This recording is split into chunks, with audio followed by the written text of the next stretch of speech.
Em nome do Pai, do Filho e do Espírito Santo. Amém. Ave Maria, cheia de graça, o Senhor é convosco. Bendita sois vós entre as mulheres, e bendito é o fruto do vosso ventre, Jesus. Santa Maria, Mãe de Deus, rogai por nós, pecadores, agora e na hora de nossa morte. Amém. São José, rogai por nós. São Felipe Neri, rogai por nós. Nossa Senhora de Fátima, rogai por nós. Em nome do Pai, do Filho e do Espírito Santo. Amém. Bom dia a todos. Nós estamos aqui na página 233 da biografia de São Pedro Apóstolo, escrita por William Thomas Walsh. E nós vimos na última leitura que Nosso Senhor estava falando aos apóstolos, né? Quem me odeia, odeia meu Pai também. Eu vos disse essas coisas, para que vossa fé não fique abalada. Sereis expulsos das sinagogas, e virá a hora em que todo aquele que vos matar julgará estar prestando culto a Deus. Tenho ainda muitas coisas a vos dizer, mas não sois capazes de compreender. Quando vier, porém, o Espírito da verdade, ele vos ensinará toda a verdade. Um pouco de tempo e não mais me vereis, e mais um pouco e me vereis de novo. Estava isto bem distante dos pensamentos de glória que continuavam a encher a cabeça de Pedro, quando ele lançou o olhar para as duas espadas penduradas da parede. Era uma coisa tão acima da mentalidade deles, de fato, que começaram a tocar-se com os cotovelos e a indagar uns aos outros de que era que ele estava falando. Finalmente disse-lhes de novo que estava prestes a deixar o mundo e ir para o Pai. Ah, exclamaram eles, eis que agora falas claramente, e a tua linguagem já não é figurada e obscura. Agora sabemos que conheces tudo, e não precisas que ninguém te faça perguntas. Por isso cremos que saíste de Deus. Credes agora? Retorquiu ele, ironicamente. Eis que vem a hora, e já chegou, em que vos dispersareis, cada um para o seu lado, e me deixareis sozinho. Isto não os esclareceu mais do que antes. Mas agora o Senhor estava erguendo os olhos e dizendo a prece celestial que encerrou o discurso. Pedi especialmente que fossem um com ele e unidos entre si, eles e todos aqueles que crescem nele através de suas palavras. Como ele e o Pai eram um só. Rogou não pelo mundo que odiaria tanto a eles como a ele, Jesus, mas por eles e pela sua unidade de pensamento, de amor e de ação. E com isso interrompeu-se de repente e perguntou: quando vos mandei sem bolsa, sem sacola, sem calçado, faltou-vos, porventura, alguma coisa? Pedro lembrou-se de sua viagem missionária. Nada, disse ele. Nada, disseram todos. Agora, porém, quem tem bolsa, pegue-a. Do mesmo modo, quem tiver sacola, e quem não tiver espada, venda o manto para comprar uma. Pois vos digo que é necessário que se cumpra em mim a palavra da Escritura. Foi contado entre os malfeitores. A palavra espada soou agradavelmente aos ouvidos de Pedro. Senhor, eis aqui 2 espadas. Basta, respondeu Jesus. O pescador amarrou uma das lâminas em seu cinturão. Por certo, não havia compreendido lá muita coisa do que fora dito, mas achou que compreendia o significado daquele fio de aço de Damasco, daquele dominador de multidões, daquele fazedor de reis, que tão agradavelmente tocava sua vigorosa perna. Estava começando a sentir, afinal, que alguma coisa poderia ser realizada naquela noite. Estivera um tanto sonolento, talvez, depois da ceia,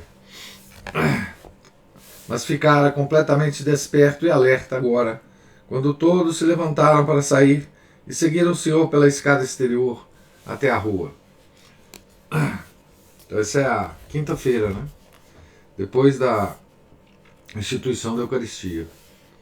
Enquanto caminhavam junto ao muro do jardim do príncipe dos sacerdotes, Caifás, cantavam todos a derradeira parte do grande Aleluia, com sua significativa referência à pedra que os construtores rejeitaram, apenas para que se tornasse a pedra angular. E sem dúvida a voz de Jesus se fazia ouvir acima de todas as outras. Jerusalém era como um primoroso instrumento formado de vigorosas vozes a cantar as mais profundas e comoventes canções de Israel. Uma lua cheia se erguia a leste, brilhando no rosto deles enquanto desciam a colina. A luminosidade prateada havia transformado a extensa cidade pedregosa e suja em algo mágico, etéreo, sobrenatural e evanescente. Havia no ar um traço daquela misteriosa tristeza, daquela sugestão de morte unida à jovialidade, da corrupção à espera da beleza, que muitas vezes acompanha a luz da lua nos começos da primavera. Ainda cantando, os 12 homens enveredaram pela rua principal. Depois seguiram por cima do vale do Tiropeon até a porta sudeste abaixo do templo. E então atravessaram o Cedron, em frente dos túmulos dos profetas. Tinham agora acabado de cantar o Aleluia e caminhavam em silêncio ao longo do ribeiro, que provavelmente estava começando a diminuir com a chegada da estação seca. Cerca de 20 minutos depois de terem deixado a sala da ceia, chegaram a pequena herdade chamada Getsemane, na ladeira ocidental do Monte das Oliveiras. Ao pararem ali, tornou-se evidente, à brilhante luz da lua, que a tristeza que eles haviam notado no Senhor durante toda a noite havia se tornado muito mais profunda.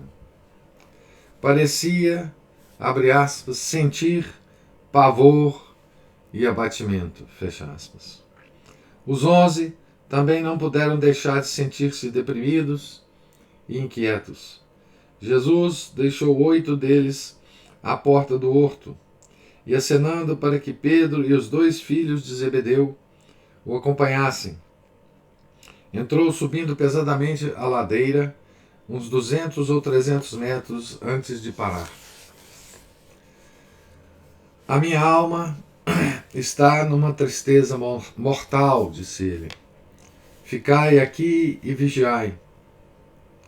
Viram-no subir, mais ainda na encosta, vulto alto e escuro contra um fundo cinzento do céu, até que alcançou o cimo, talvez a distância de um tiro de pedra. Ali prostrou-se por terra, rezando. Pouco depois ouviram-no distintamente dizer, com uma intensidade de tristeza verdadeiramente insólita: Abba, tudo é possível para ti. Afasta de mim este cálice. Mas seja feito não o que eu quero, porém o que tu queres. Isto os encheu de uma tristeza inexprimível, mas não havia nada que pudessem fazer. De modo que Pedro sentou-se na relva e recostou-se a um dos blocos de pedra espalhados entre as prateadas oliveiras, enquanto os outros seguiam seu exemplo. Estavam cansados, abatidos, extenuados, e o ar frio ia se tornando cada vez mais gelado. Pouco tempo se passou e todos os 3 haviam adormecido. Pedro nunca soube quanto tempo decorrera antes de ser despertado pela voz de Jesus, dizendo: Simão, dormes? Não pudeste vigiar 1 hora? Vigiai e orai, para que não entreis em tentação.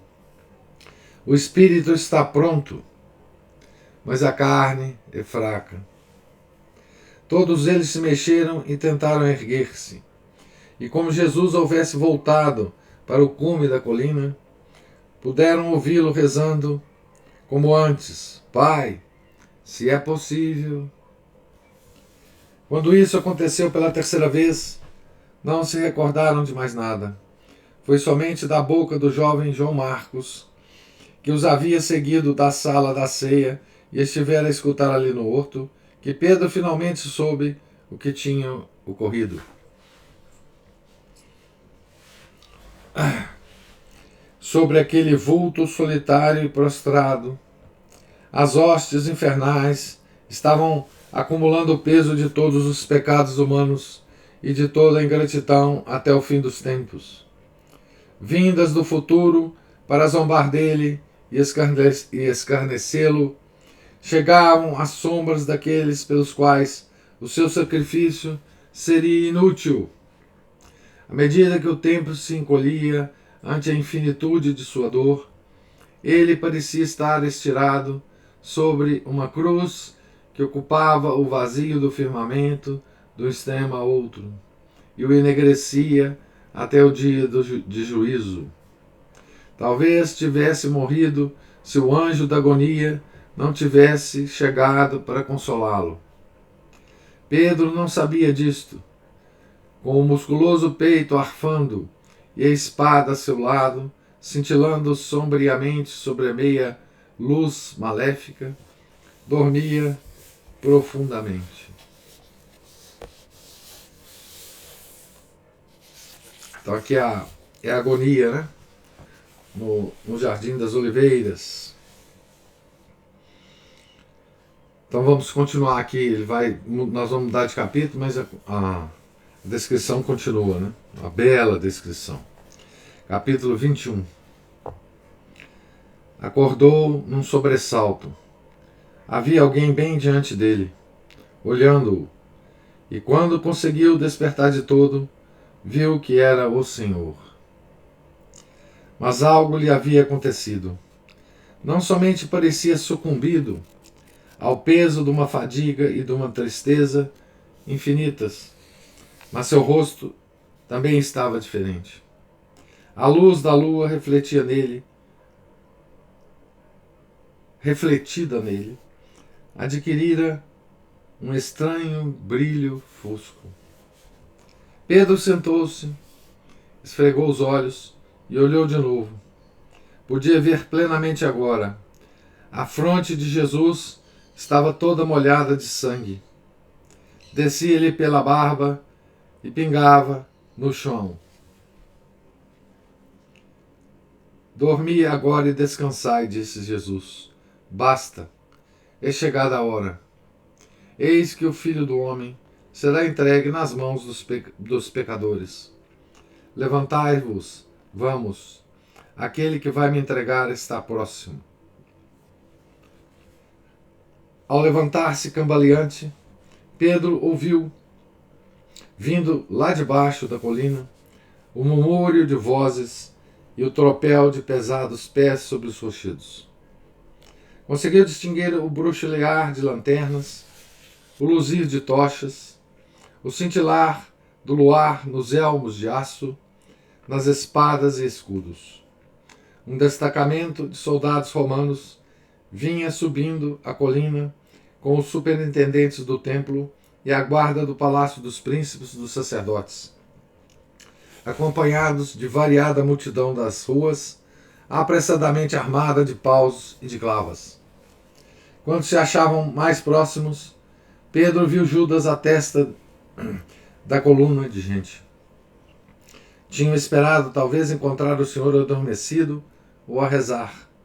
À vista de sua trágica figura, avançando ao encontro deles, na semi-luminosidade, foram tomados de temor. mesmo armados como estavam, e pararam de repente. A quem buscais? Perguntou ele. A Jesus de Nazaré, disseram alguns da guarda do palácio e a multidão em aramaico. Queremos Jesus de Nazaré. Sou eu, respondeu ele. E todos recuaram e caíram por terra. Então, todos significa, né? Quem caiu por terra aqui? Toda a população, a população que estava seguindo o pessoal, né? Todo o exército romano, o pelotão romano, né? Toda a guarda do palácio, dos príncipes, dos sacerdotes, né? Tá certo? Todos os superintendentes do templo que estavam lá nessa, né? Todos armados, né? A mesma a gente que aquela turba que estava acompanhando estava armada de paus e de clavas, né? Então, quando o nosso Senhor respondeu, sou eu, todo mundo caiu no chão, né? Então vocês imaginam essa cena, né? Dessa multidão caindo no chão, sem mais nem menos, né?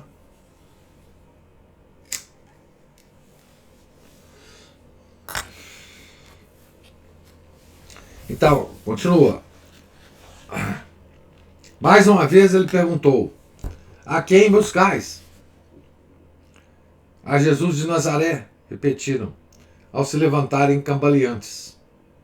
Já vos disse que sou eu. Se é, pois, a mim que buscais, deixai ir estes. Essa cena, no Evangelho, se repete 3 vezes, né? Essa pergunta, a resposta e eles caindo, né? Então, por que não estava de modo algum disposto a fugir? Pedro não estava de modo algum disposto a fugir. Os outros apóstolos, por essa altura, tinham subido e contemplavam, numa expectativa de horror, aquela cena que se esforçavam por compreender. Viram seu irmão Judas avançar para onde Jesus ficara aguardando e ouviram-no dizer, salve, mestre!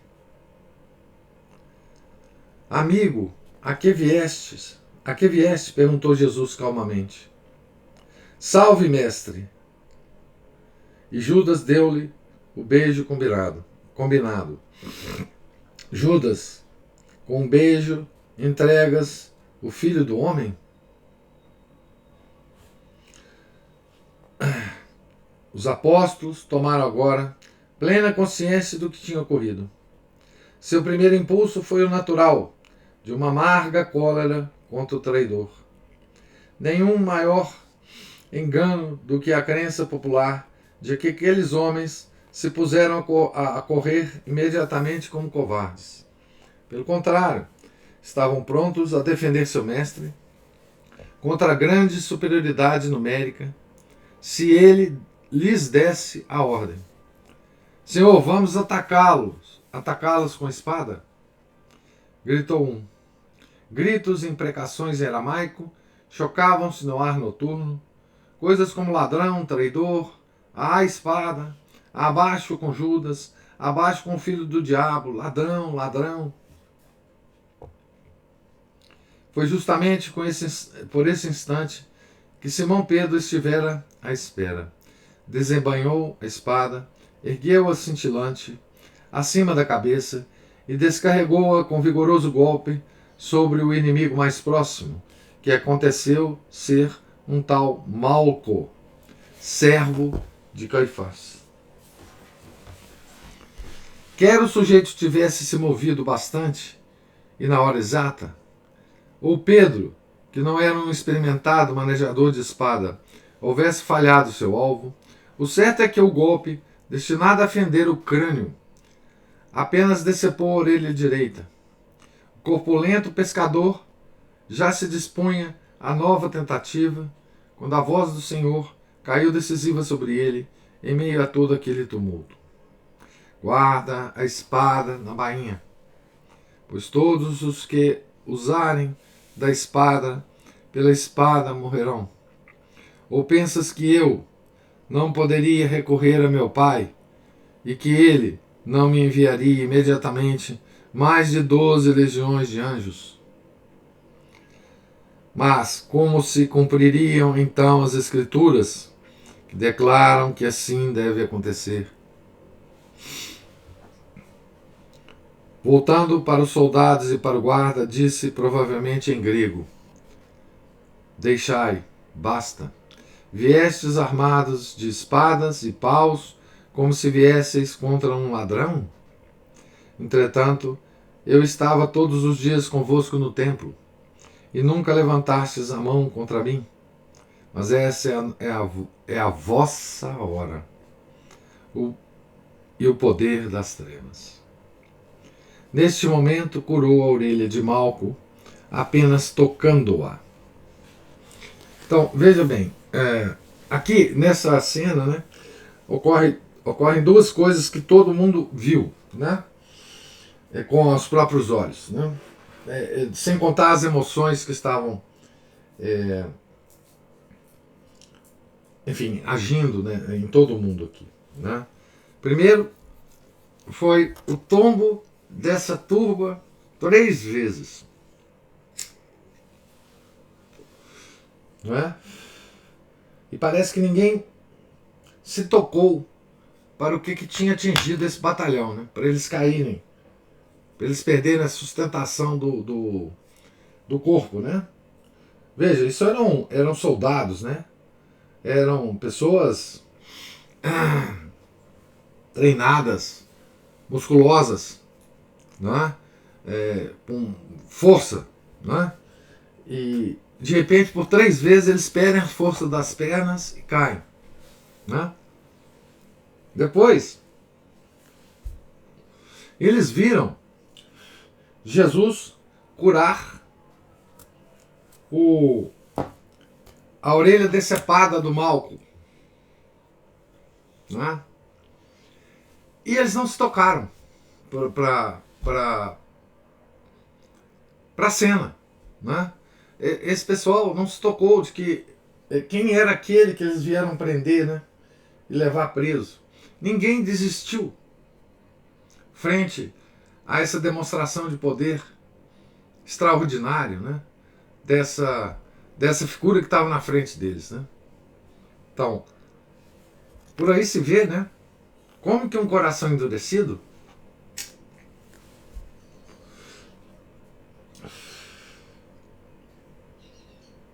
não enxerga nada na frente dele. Nem se o próprio Deus estivesse na frente de um coração endurecido, ele reconheceria Deus, né? Como aconteceu, né?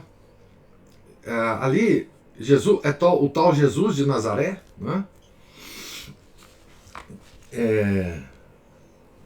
Mas esse não é aquele carpinteiro de Nazaré? Pois é.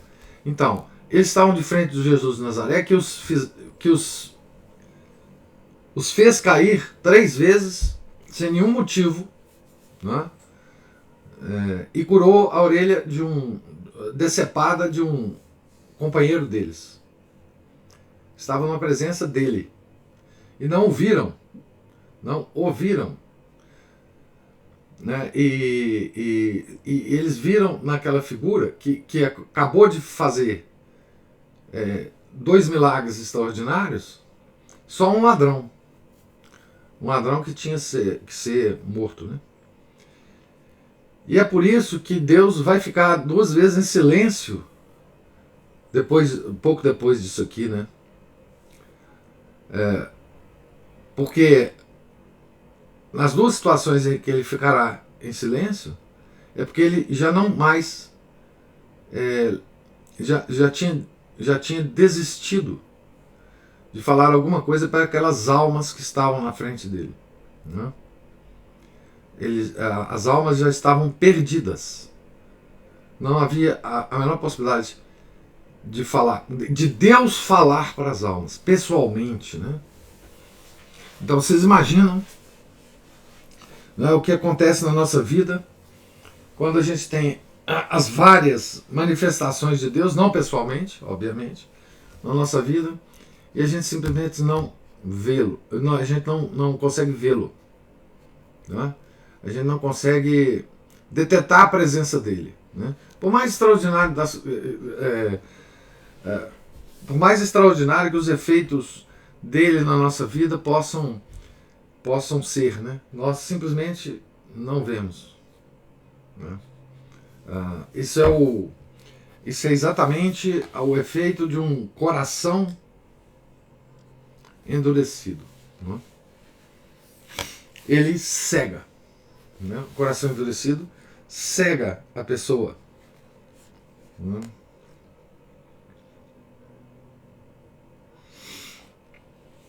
E nesse momento curou a orelha de Malco apenas tocando-a.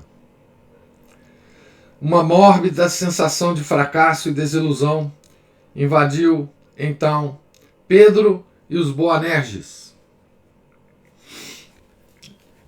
João e Felipe, né? Os filhos de Zebedeu. Esta é a vossa hora. Jesus respondeu para a turba, né? O Senhor não tensionava de modo algum resistir a seus inimigos. Larga a espada. Ia deixar que seus inimigos fizessem o que quisessem com ele. À medida que a cólera cedia à consciência dessa verdade, iam os apóstolos se conformando ao fato de que estavam travando uma batalha perdida. De repente, o pânico se apoderou deles. Saíram correndo em disparada, dispersos por entre as árvores, deixando o mestre sozinho com seus inimigos. Não resistiu ele tampouco quando o agarraram rudemente, amarraram-lhe as mãos com cordas e o arrastaram para a cidade, pelo mesmo caminho, provavelmente, por ele percorrido ao vir da sala da ceia. 2 marcas, ainda à vista numa pedra da ponte sobre o Cedron, atribuem-se a seus joelhos, quando seus captores o derrubaram no chão. Talvez o hajam arrastado pelo próprio leito do ribeiro, até deixarem-lhe a túnica toda encharcada. Não há dúvida de que primeiro o levaram para ser interrogado pelo verdadeiro chefe de Jerusalém, o exultante Anás, e somente depois a presença do príncipe dos sacerdotes, Caifás. Enquanto isto acontecia, não havia Pedro corrido até muito longe. Tudo se escurecera em torno dele quando fora privado do uso de sua espada. A coisa mais imediata que percebeu é que estava descendo precipitadamente a ladeira, apertando, talvez ainda a mão, a arma ensanguentada. Ao parar para tomar fôlego, viu outro homem que ali havia chegado antes dele, pois era mais magro e mais jovem. Por sorte, era o seu melhor amigo João. Os dois trocaram algumas rápidas impressões. Acompanharam então a multidão, os guardas e o prisioneiro pelo vale do Cedron até a cidade, subindo a vertente ocidental na direção do palácio dos príncipes dos sacerdotes. Então João encontra Pedro aí no meio do mato, né? E se ajuntam à multidão, né? Que vai acompanhar Nosso Senhor, né? Isto deve ter exigido não pequena coragem, dadas as circunstâncias, pois naquela noite os dirigentes do templo tinham tomado providências para que todos os pontos estratégicos estivessem bem guardados. E de certo solicitaram também a colaboração da guarnição romana. a fim de poderem controlar qualquer possível agitação, caso o povo viesse a saber o que estava acontecendo. Veja o poder que esse pessoal do templo tinha sobre a guarnição romana. Tá certo? Então eles mandavam na guarnição romana. Certo? Então, aqui a gente pode perceber, né?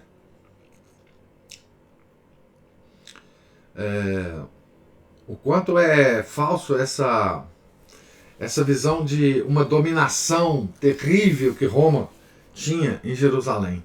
Né? Tá certo? Os sacerdotes mandavam na guarnição romana. Tá? Porque controlavam Pilatos, né? Tá certo? Através de propina. Eles tinham Pilatos nas mãos, né?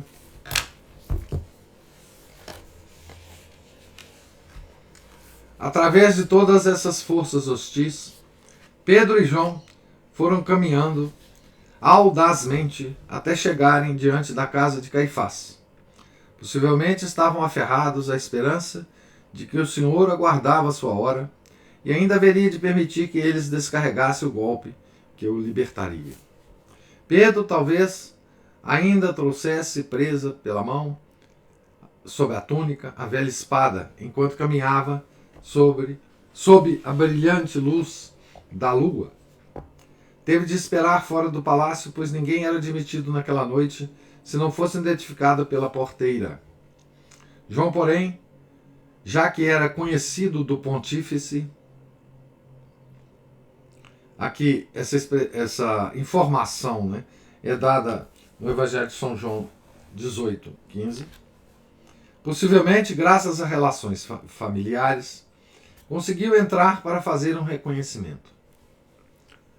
Poucos instantes depois, voltou e disse à mulher que deixasse entrar seu amigo. A observação, por ela feita, quando ele se foi esgueirando para dentro, sugere que estava certa do parentesco de João com o Senhor e que suspeitava de Pedro. Não és tu também dos discípulos desse homem?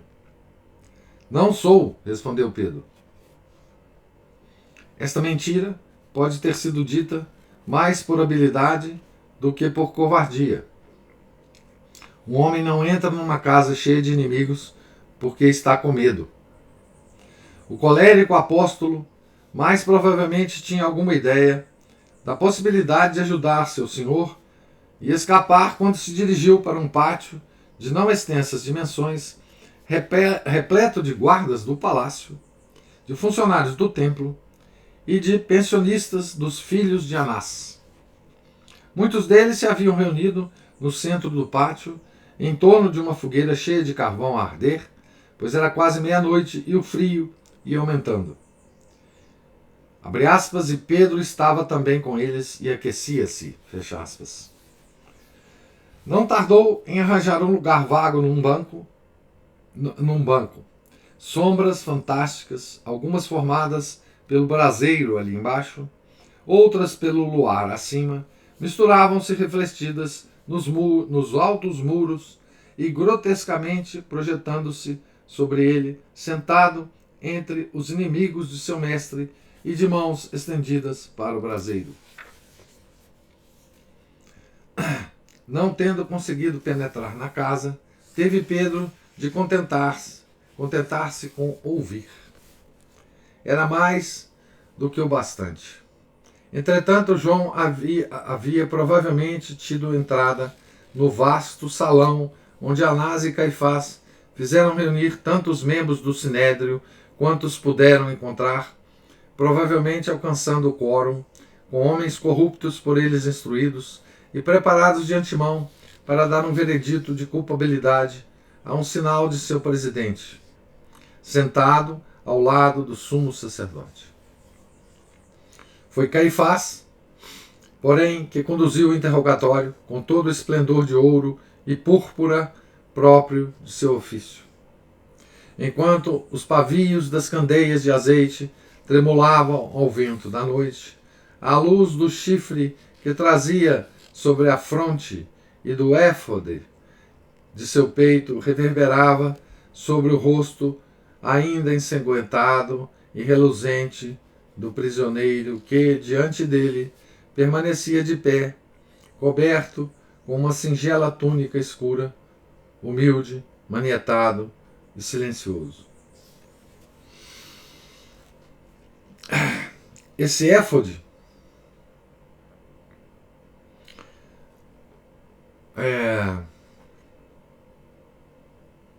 já foi usado por um papa. Esse mesmo símbolo aqui que estava diante de Jesus quando da sua condenação. Tá certo? Há não muito tempo. Na sua gana de destruir aquele homem, Caifás não prestava atenção às leis que proibiam tais processos à noite ou fora do recinto do templo. Foi ainda mais longe, a ponto de convocar alguns homens pagos para testemunhar com falsidades. Abre aspas, nós ouvimos dizer, destruirei esse templo feito por mão humana e em 3 dias edificarei outro, não feito por mãos humanas. Fecha aspas. Mas as discrepâncias de seu testemunho eram tão evidentes que ninguém acreditou neles. Jesus nada dizia. Abre aspas. Não respondes nada? Gritou exasperado o sumo sacerdote. Ao que estes depõem contra ti? Fecha aspas. O divino silêncio do prisioneiro foi mais impressionante do que qualquer negativa. Era evidente que, até este momento, Caifás havia falhado. Então aqui o silêncio de Jesus, né? Decidiu em seguida usar o velho ardil do dilema que os fariseus tantas vezes haviam empregado e Jesus tão habilmente desviado. Com astuta insolência, avançou para apresentar uma questão à moda de espada de 2 gumes. Se Jesus respondesse sim, poderia ser acusado de blasfemador, se não de impostor. Diz-nos se és o Cristo.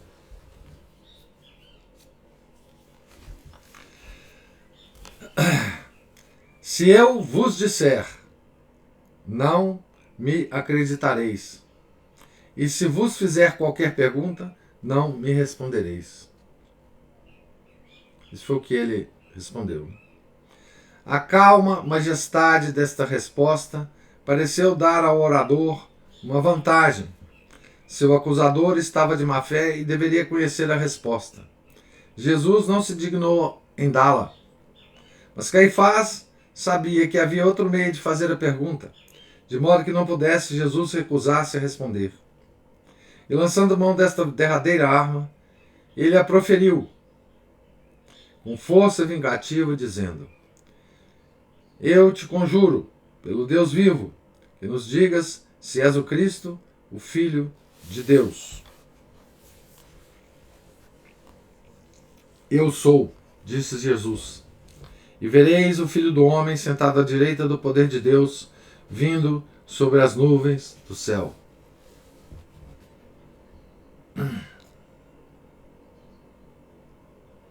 Isso é, ele está só citando aqui os evangelhos, né?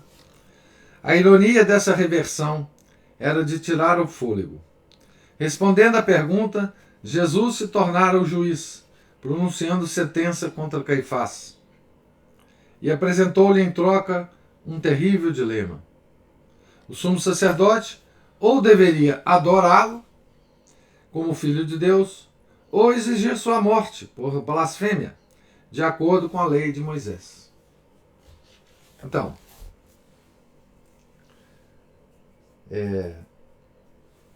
aqui é um dilema sobrenatural, né? Até esse momento,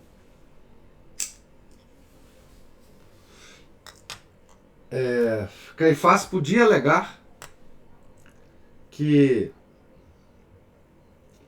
não sabia que aquele homem na frente dele era o Cristo, o Messias prometido, né? Depois disso, não podia mais fazer isso, né? Ou ele, então, adoraria ao Cristo e salvaria sua alma, né? Ou podia condená-lo à morte e a sua alma se perderia. Então, esse aqui é um dilema sobrenatural, um dilema da própria salvação da alma de Caifás, né? Esse é o dilema que se coloca perante todos nós, né? O silêncio sufocava.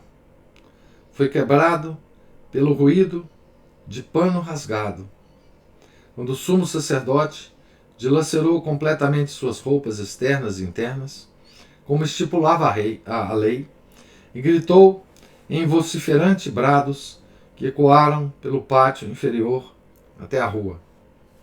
Que necessidade temos ainda de testemunhas? Ouvistes a blasfêmia?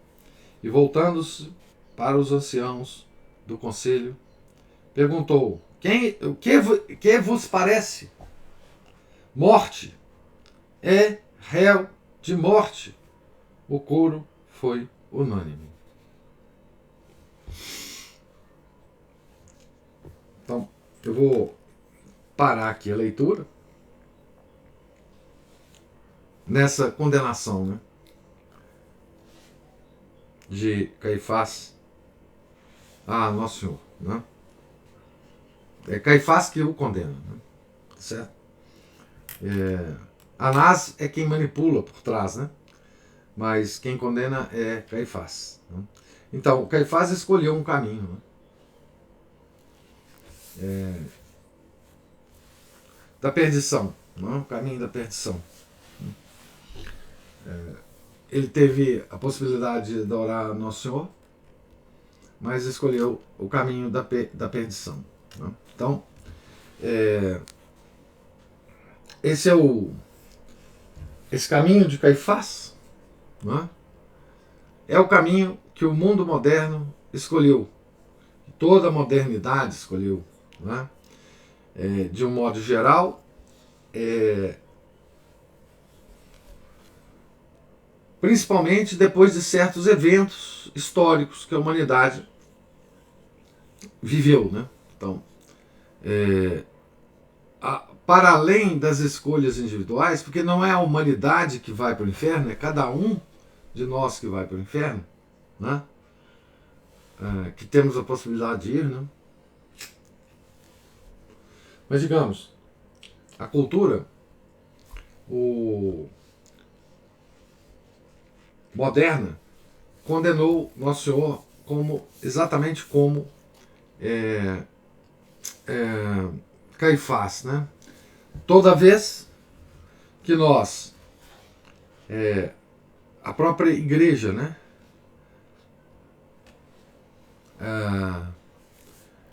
toma o caminho, né, da heresia, do modernismo, do relativismo, do ecumenismo, nós estamos condenando Nosso Senhor e estamos nos separando dele. Estamos condenando a nossa alma, né? Por mais bens materiais que isso possa nos amealhar, né?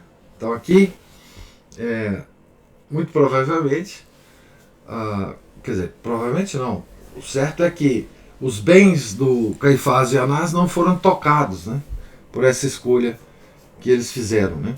Então toda a cúpula intelectual do templo se condenou nesse momento, né? Nesse momento em que Nosso Senhor, na frente deles, reafirma que ele é o Filho do Homem, que é Cristo, que é o Messias, e eles simplesmente o condenam à morte, né? Então, essa condenação, né, é feita hoje pela mundo moderno, né? Quando eu digo mundo moderno, é por todo a cultura moderna, né?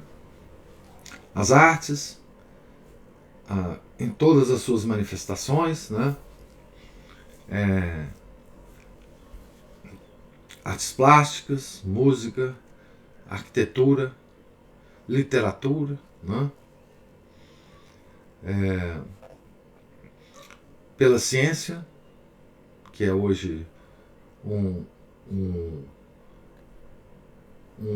uma área completamente contrária ao nosso Senhor Jesus Cristo, né? A política, que simplesmente tirou o Nosso Senhor do centro de todas as coisas, né? E cada um de nós, né, que participamos da sociedade, aqueles que entram nessa corrente, né, de rejeição de Nosso Senhor, certo? Então, isso que o Caifás faz aqui é o que está sendo repetido agora por todas as sociedades, de um modo geral, né? E por muitos dentro da própria igreja, da igreja fundada por ele, né? A gente sabe que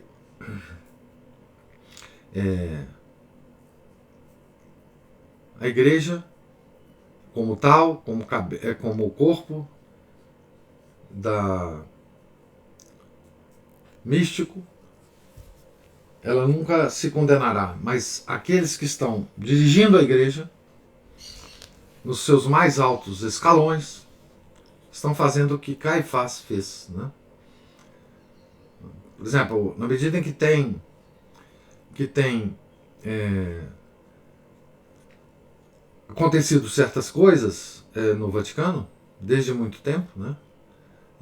Cada uma dessas coisas é a condenação de Nosso Senhor, né? Certo?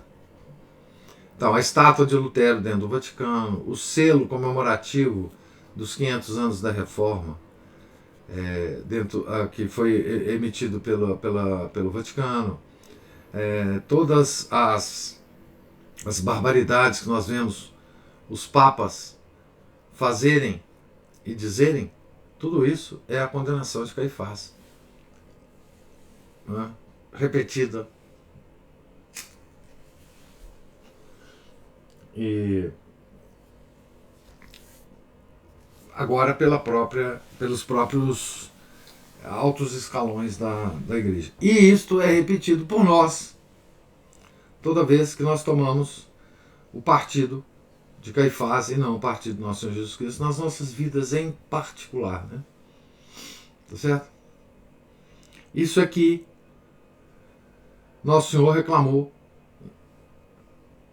a Santa Margarida Maria Alacoque, né, de que ele só recebia injúrias contra o seu sacratíssimo coração, que era puro amor, e sempre derramou esse amor em nós, e que nós não respondíamos a esse amor senão com injúrias e mais injúrias. Isso ele reclamou no final do século XVII, em 1689. Né? Essa o estado, né, do mundo a partir então desse período, né, século XVII e XVIII, que se acirrou então esse domínio de Caifás sobre a cultura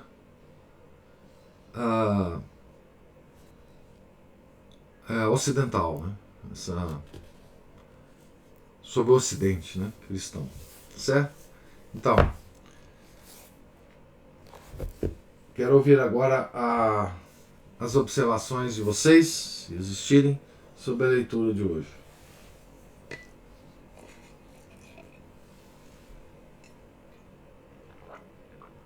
Eu queria fazer uma pergunta ao professor. Você sabe quem foi que arquitetou, já que você falou em arquitetura, né, pensando no Vaticano, aquela arquitetura do Vaticano, né, quem plantou, por exemplo, aquele obelisco maçônico no meio da Praça de São Pedro?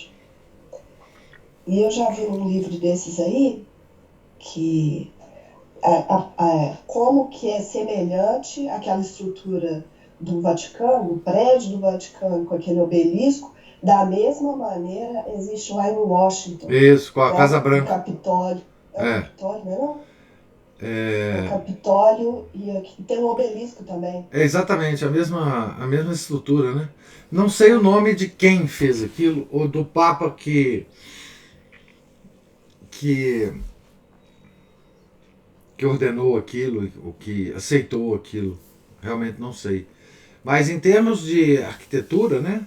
Bom, isso é uma coisa descarada, né? É, a disposição do obelisco em relação ao Vaticano e, enfim. É a dualidade, né? Masculino e feminino. É, A exatamente. abóbada é o ventre feminino. É símbolo E o fálico, né? É obelisco. obelisco é o símbolo. Não, sim, é um símbolo maçônico, claramente, né? É, mas de fato eu não sei quem foi o arquiteto daquilo e quem aprovou aquilo, né? Mas de fato é uma coisa. é, Quer dizer, quando você vê as duas fotos, né? Do alto, é uma coisa que não dá para negar, né? Que existe aquilo. Mas existe a Sala Paulo VI também dentro do Vaticano, né? Que é uma coisa demoníaca, né? Existe, por exemplo. Bom, existem várias coisas, né? É, mas existe, por exemplo, a igreja que foi feita lá em San Giovanni Rotondo, né? Que é a igreja de São Padre Pio, né? Que é uma coisa assim escandalosa, né? A variedade. Bom, a forma da igreja tem a ver com maçonaria, tem vários símbolos maçônicos dentro dessa igreja e várias outras, né? Tem documentários e mais documentários sobre isso, né? Bom, isso é só uma, digamos assim, uma parte da, da arquitetura, né? Nós temos aqui na nossa cidade, Ana Paula, não precisa ir muito longe não, hein?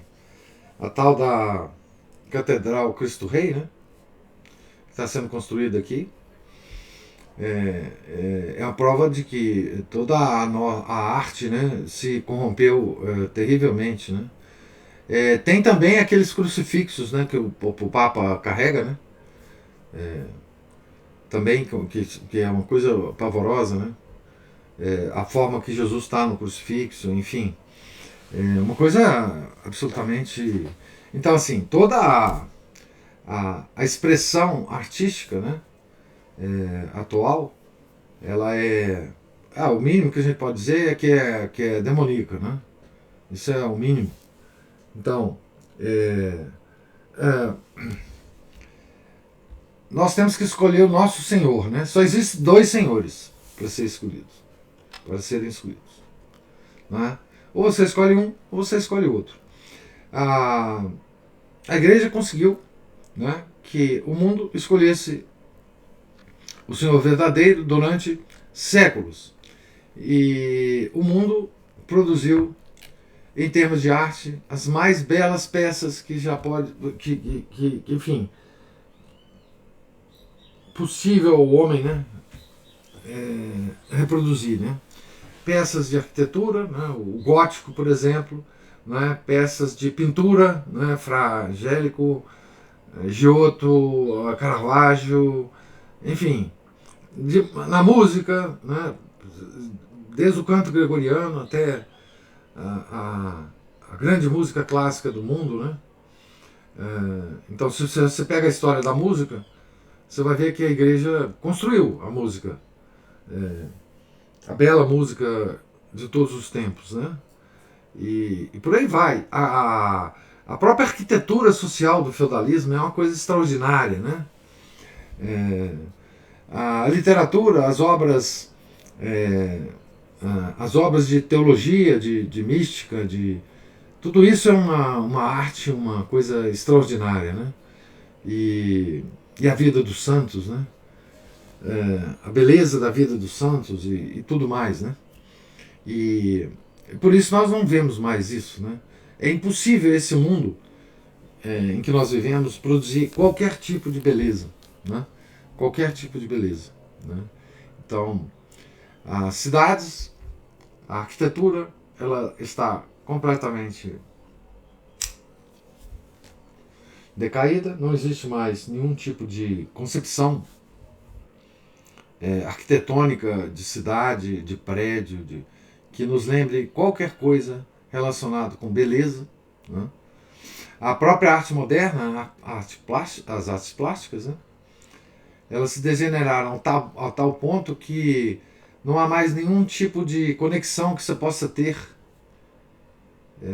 com essa arte, né? A não ser repulsa, repugnância, né? É a única coisa que nós podemos sentir em relação a essa arte, né? E, enfim, isso são as coisas sensíveis que acontecem com o homem, que toca os nossos sentidos mais baixos da nossa alma, né? Os 5 sentidos físicos do corpo, né? Que são manifestações dessa repulsa espiritual, né? O homem se afastou de Deus e, portanto, perdeu o quê, né? Perdeu o Espírito Santo, né? Perdeu os dons do Espírito Santo. É simplesmente isso. Nós afastamos do Filho e, portanto, do Pai e do Espírito Santo. Nós nos afastamos da Trindade, da Santíssima Trindade, né? Mas a Cristina levantou a mão. Professor, Sim. é interessante a gente observar que quando se fala do retorno da beleza, buscar a beleza, ou quando se fala contra a arte moderna, claro que é num ambiente que não é o modernista, né? Uhum. A beleza nem conseguir mais vincular que toda beleza que foi construída na nossa civilização, ela foi oferecida a Deus e por Deus e pelo Criador, né? Por isso ela tinha digamos assim, um substrato de devoção, de nos levarmos a uma aspiração superior, né? Hoje eu observo assim, a beleza ela é consolação, mas ela não tem os filósofos que falam sobre o retorno, a necessidade de retorno da beleza, eles não têm coragem de colocar o Deus cristão Isso. no meio disso. Agora, professor, quando a gente vê que a manifestação, a arquitetura, eu acho que é a primeira arte que, digamos assim, de influência no ser humano. Porque nós estamos nos lugares, nosso corpo físico está no lugar. Então, a destruição da arquitetura é o primeiro ataque, né? Agora, quando a gente já observa essas monstruosidades no Vaticano, é porque a coisa já está avançada. Isso. As pessoas já estão... elas não têm mais medo de colocar um símbolo horroroso, um símbolo que denota uma outra... um símbolo maçônico, sei lá. Dentro do Vaticano, a coisa já está muito avançada. Eles são os donos. Não, na verdade começou lá. Começou na Renascença. Essa queda do Vaticano em que temos da arte começou na Renascença. Né? As capelas Sistina? Exatamente. E veja, a gente acha aquilo belo. Pois é, acho porque tem forma, né? Então, tá vendo? Começou lá. Não, quer dizer, a igreja tem responsabilidade direta sobre isso tudo. Porque começou lá. Toda essa questão começou lá. E, na verdade, a ciência também. O que a ciência é hoje também é por causa da responsabilidade da igreja. A igreja é o centro do mundo. É simplesmente isso. Então, quando você fala de arquitetura, a arquitetura é a coisa mais mais influente em nós porque nós vivemos encharcado de arquitetura, né? Então, o nosso relacionamento com a cidade, as ruas, as casas, né? Essa é a primeira coisa que... A gente não vê quadro de Picasso aí para tudo quanto é lugar, não. As obras de arte moderna não estão aqui dentro da nossa casa, não. Estão naqueles museus lá longe. Né? Mas a arquitetura está perto da gente, né? É isso mesmo, você está certinho. Existe um documentário, acho que em 3 partes, sobre arquitetura, o documento da arquitetura e tal. É muito bom no Brasil Paralelo. Você vê, por exemplo, você estava falando da beleza, né? Tem tem um cara muito que a direita brasileira, os conservadores gostam muito, né? O Roger Scruton. Ele tem uma obra sobre beleza, né? Mas que também não liga nada com nada, né?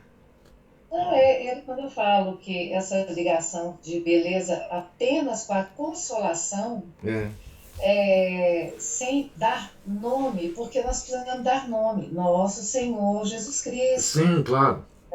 Deus Salvador. O Roger Scruton, ele trata nesse âmbito. De o belo como um consolo. Um descanso para o homem moderno. Né? Você não vai suicidar quando você vê uma obra de arte, né? Você é um desesperado. Você é um moderno desesperado, eu-centrado, procurando símbolo para saber quem você é, qual que é a sua personalidade, qual que é o seu... como é que chama esse negócio aí? Se eu sou sanguíneo, qual é? Os temperamentos, né? Nós somos eu, né? Tudo para nós. Se você não fazer araquiri, você observa uma obra de arte, pronto, acabou, que aí você fica com uma esperancinha. A arte como salvação. Isso. Não é? Ciência como salvação, arte como salvação, música como salvação. E nada a ver com a elevação da alma, né? Arquitetura e música, né? Porque a arquitetura, ela é ordenadora. A gente precisa de ordem. Quando você vê equilíbrio nas construções, esse equilíbrio mínimo que qualquer pessoa da roça sabe fazer, né? Fazer uma casinha caiada de branco com uma janela de um lado, outra do outro, uma porta no meio. A equidistância entre a janela, a porta e o telhado tem harmonia, por isso que o conjunto é bonito. Tudo igualzinho, tudo pequenininho, tudo igualzinho. Por que é bonito? Porque tem as proporções adequadas. Isso. Não importa se tem riqueza ou não tem. Não. E quando a gente entra, como eu falo, eu entrava naquele prédio da Receita Federal, ali da Avenida Afonso Pena, que foi destruída, aquelas escadarias, os leões, sei lá, acho que tinha leão, mas... Cada escadaria que você sobe quando você é criança, aquilo vai te dando um senso de que há algo superior, algo além, que há um bem que as pessoas lutam por esse bem, não é? Um bom. E isso, essa destruição toda é para acabar de vez, né? De Caifás. A música também é muito séria, mas a música já é em outro sentido, né, professor? A música é mais complicada, mais complexa da gente perceber essa destruição, assim. Porque a música não passa pela razão, né? Para ela ser apreciada, ela não precisa da razão. O Platão é que era contra os músicos, né, os poetas. Ele falava que devia matar todo mundo na República. Tá certo. Olha, nós estamos numa fase de vida não, uma época do mundo que não dá para ser democrático no pensamento. Não, mas Platão falava mesmo, tinha que matar os poetas. Os poetas são os infernos. Exatamente. Platão era tranquilo, ele falava, não pode, tem que matar. Porque ele sabia que esse tipo de coisa entra na alma humana sem o intermédio da razão, né? A música é um problema. É um problema. Muito, muito grande. A música é um fator de desestabilização civilizacional impressionante. Impressionante. Né? Então, assim, E nós estamos... você estava falando da ordem da arquitetura. Essa ordem da arquitetura externa, visível para nós, das cidades, ela determina uma ordem de vida da gente, dentro da nossa própria casa. Né? Ela é ordenadora nesse sentido, né? Ordenadora da visão de mundo que você tem, né? Essas escadas, né, que você vê, ela tem sempre um significado de ascensão, né? Enfim, a própria música, o gregoriano, né? Também ele tem um sentido de ascensão, né? Então é tudo isso, né? Quer dizer, você tem que ascender a Deus, né? Tudo tem que te levar para lá, né? Não é para consolar, não. Não tem consolação, não. É porque, né? Enfim. Mas, então, isso tudo é Caifás. Né? Você tira a beleza do mundo, você tira justamente um dos aspectos, um dos atributos de Deus, né? Você corta pela raiz essa coisa da beleza, né? Por exemplo, a transfiguração, né? Os discípulos, os apóstolos, né? Eles tiveram, além de outras experiências, uma experiência estética, né? Da beleza de Nosso Senhor transfigurado, né? Transfigurado. Então, assim, isso nós não tem mais, né? Nós só podemos ver agora foto de igreja, vídeo de igreja bonita, né? Porque só isso que vai ficar para nós, né? E eu não tenho a menor esperança humana de que isso vá ser reconstruído um dia. Agora não tem mais jeito. Né?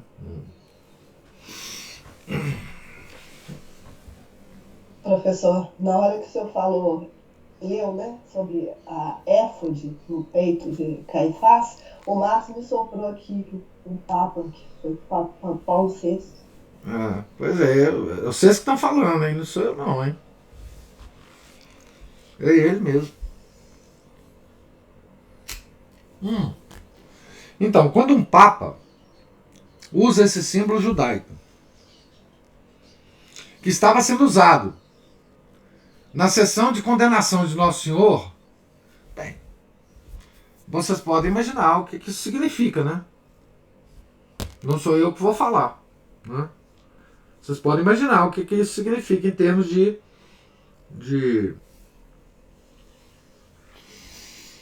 símbolo, primeiramente, né? De símbolo. Mas não só de símbolo, de significado também, né? Tá certo? O Papa estava se vestindo de Caifás. É só isso. O significado é esse.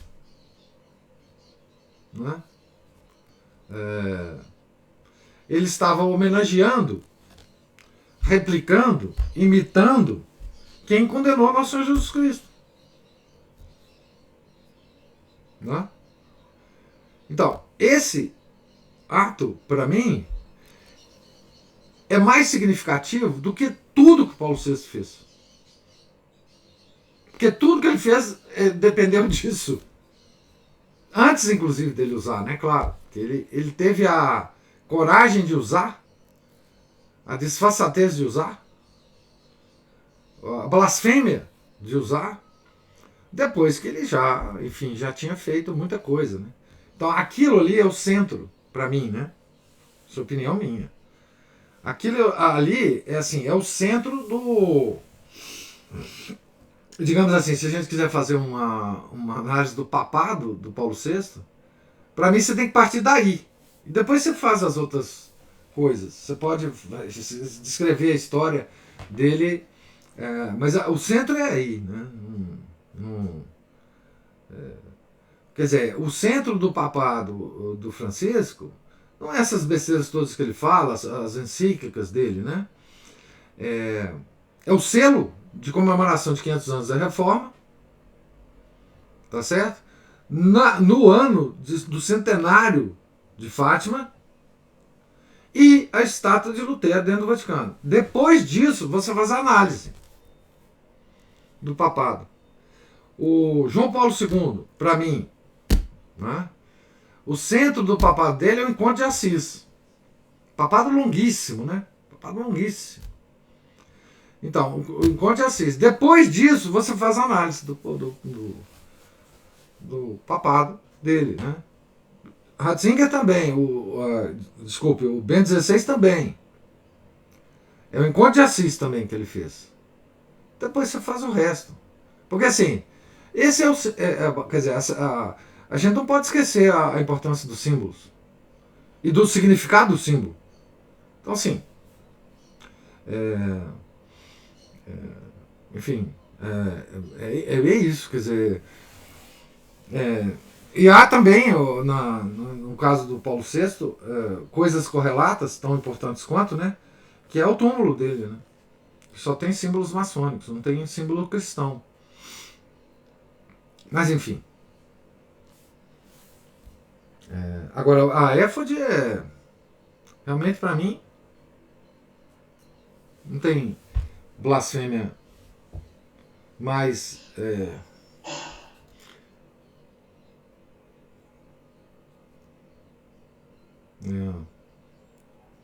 Você usar um símbolo de Caifás na hora da condenação do Nosso Senhor, para mim, não tem nada mais significativo.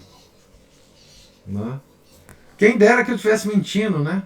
Quem dera que fosse só a minha opinião, mas, enfim, se vocês pesquisarem na internet, vocês vão ver, né? Infelizmente.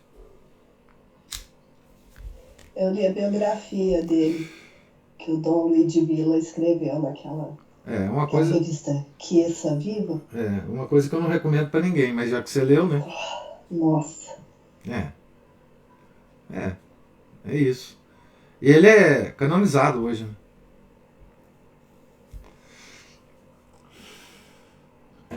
Então, essa é a. Quer dizer, isso é a repetição do julgamento do Nosso Senhor, né? Que nós acabamos de ler, né?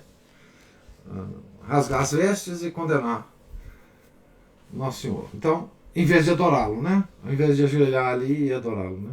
Enfim. Mas quando eu faço essa análise, eu lembro também que nós, cada um de nós, nas nossas vidas, muitas vezes nós fazemos a mesma coisa, em níveis diferentes, né? Com responsabilidades diferentes, é claro. Um Papa fazer isso é muito mais grave, né? Mas nós fazemos isso, né? Toda vez que a gente escolhe, usa a nossa própria vontade para escolher um caminho contrário do Nosso Senhor, né? Tá certo?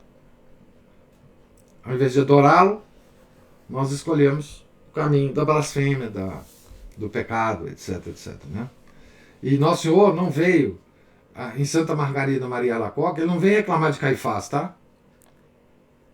Ele não veio. As aparições de Nossa Senhora não reclama de Caifás. Reclama de nós, cada um de nós, né? Essa responsabilidade nós temos. Não vamos colocar também responsabilidade apenas nos outros, né? Então nós temos que assumir a nossa, né? Certo? Então é bom que a gente também não nos iludamos, né? De que, enfim. E tem uma outra coisa muito importante.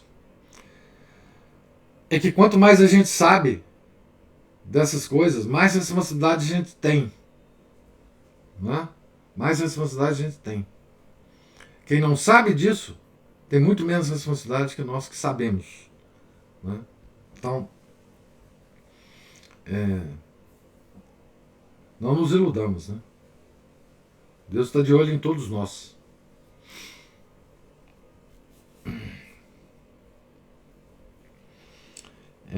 Então, mais alguma observação?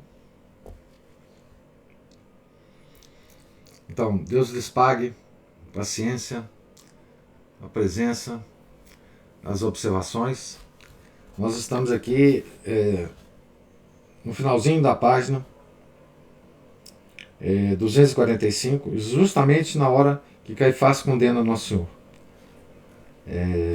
E amanhã a gente continua, se Deus quiser, a leitura, certo? Tenham todos um santo dia, fiquem com Deus. Em nome do Pai, do Filho e do Espírito Santo. Amém. Ave Maria, cheia de graça, o Senhor é convosco. Bendita sois vós entre as mulheres, e bendito é o fruto do vosso ventre, Jesus. Santa Maria, Mãe de Deus, rogai por nós, pecadores, agora e na hora de nossa morte. Amém. São José, rogai por nós. São Felipe Neri, rogai por nós. São Pedro Apóstolo, rogai por nós. Nossa Senhora de Fátima, rogai por nós. Em nome do Pai, do Filho e do Espírito Santo. Amém.